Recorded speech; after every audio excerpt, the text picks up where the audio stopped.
Baik, berita wilayah kita teruskan dengan lintas langsung dari negeri-negeri. Antara paparan dari Sarawak petang ini, sistem lampu isyarat di Bandar Sibu akan dinaik taraf guna kecerdasan buatan AI dan perkukuh kerjasama tingkatkan sektor pelancongan negeri. Untuk perkembangan lanjut, kita bersama dengan Buma Win di RTM Kuching. Buma? Terima kasih Redwin di Angkasa Puri. Salam Ramadan, salam sejahtera. Kementerian Pengangkutan Sarawak merancang untuk melaksanakan penukaran sistem lampu isyarat di Bandar Sibu kepada sistem lampu isyarat pintar bagi meningkatkan kecekapan kawalan lalu lintas di bandar tersebut. Menterinya Datuk Lee Kim Shin berkata, setakat ini 9 lampu isyarat di Sibu dikenal pasti untuk dinaik taraf menggunakan sistem berkenaan untuk menggunakan kecerdasan buatan AI. Antara lampu isyarat yang dikenal pasti iaitu terletak di Jalan Masjid, Jalan Lada, Jalan Delta, Jalan Pahlawan dan laluan keluar Terminal Bas Sibu. Lampu isyarat di lokasi berkenaan diberi keutamaan kerana ia sesuai menggunakan pakai Sydney Coordinated Adaptive Traffic System yang sudah digunakan di serata dunia termasuk di Amerika Syarikat dan United Kingdom. Sistem itu mampu mengesan dengan lebih baik kenderaan yang keluar masuk sekaligus melancarkan aliran trafik pada waktu puncak. Dan mengikut kajian yang kita telah laksanakan, misalnya di Miri kita ada tiga. Itu boleh kurangkan temponya 50%. Jadi ada kurangkan dia punya itulah masa menunggu di traffic light. Beliau ditemui media ketika pertemuan dengan pemilik syarikat bas di Sibu. Tambahnya, setelah semua lampu isyarat di Sibu dinaik taraf, pemantauan dan kawalan akan dilakukan dan sebuah lagi pusat kawalan akan dibangunkan di Kuching untuk pemantauan seluruh Sarawak. Setakat ini terdapat 24 buah lampu isyarat di Sibu di bawah seliaan Majlis Perbandaran Sibu, manakala 16 buah lagi dikawal selia oleh Jabatan Kerja Raya. Sarawak berharap kerjasama dengan Kementerian Pelancongan, Kesenian dan Kebudayaan di bawah kepimpinan menterinya yang baharu, Datuk Seri Nancy Shukri, dapat dipertingkat. Setiausaha Tetap Kementerian Pelancongan, Kesenian dan Kebudayaan Sarawak, Hee Chang Ki berkata, ini termasuk dalam projek pembangunan prasarana pelancongan selain program promosi pemasaran pelancongan Sarawak di peringkat antarabangsa. Kerjasama itu penting dalam usaha menggalakkan kemasukan pelancong antarabangsa dan meningkatkan pelancongan domestik di negeri ini.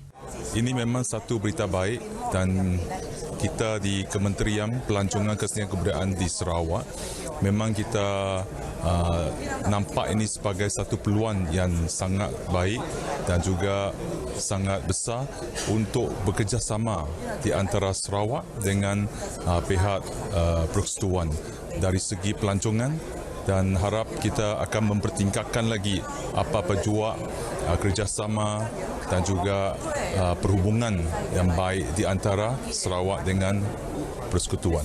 He ditemui RTM selepas istiadat pengurniaan darjah-darjah kebesaran negeri Sarawak di Kuching. Sementara itu, seorang ahli akademik Dr. Nadra Wina Isnin mengalu-alukan pewujudan semula Kementerian Pengajian Tinggi yang sebelum ini diletakkan di bawah Kementerian Pendidikan. Ini adalah satu berita yang menggembirakan, ya, sebab sebelum ini pun ada usul di kalangan para akademia supaya dipisahkan dua. Sebab kalau kita lihat silibus untuk peringkat sekolah berbeza dengan yang di peringkat universiti.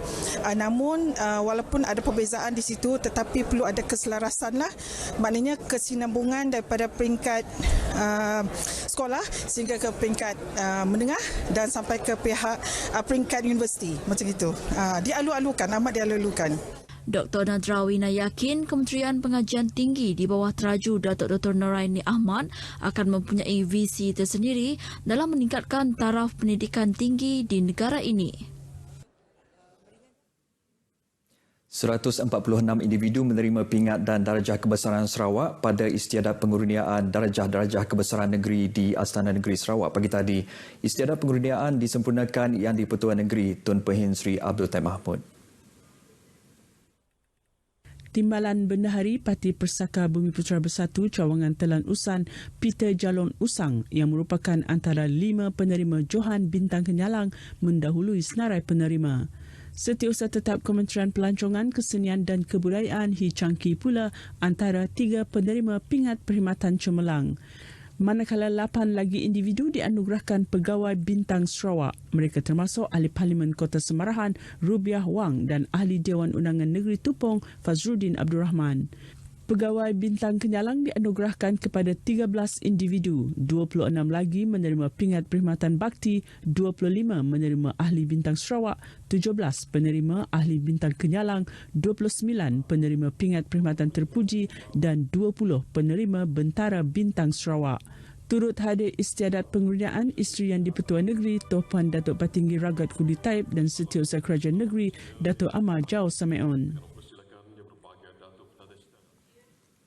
Lebih 1,000 orang terdiri daripada kaki tangan jabatan dan agensi kerajaan, sektor swasta, pertubuhan bukan kerajaan, NGO dan masyarakat sekitar Kuching dijangka menyertai seminar fatwa peringkat negeri esok.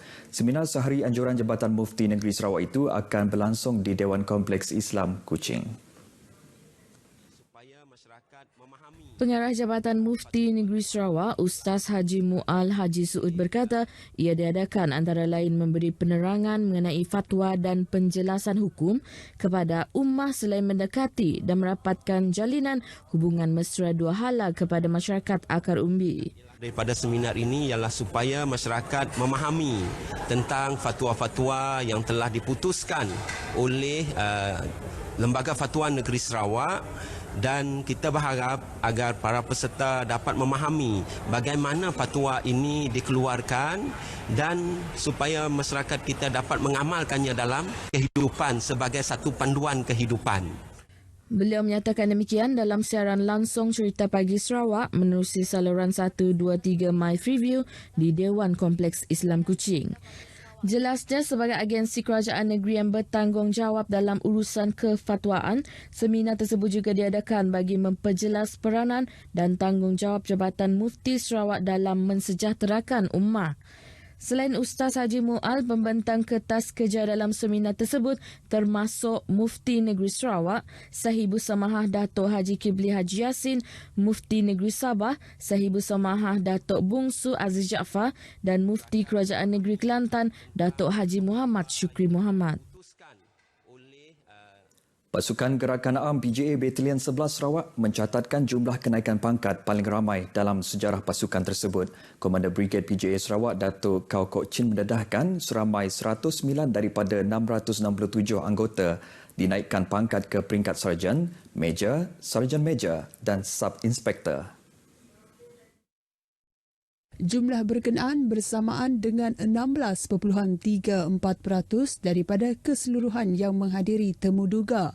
Ia merupakan satu pengiktirafan dan penghargaan kepada Brigade PJA Sarawak bagi menghargai sumbangan dan komitmen anggota dalam pasukan.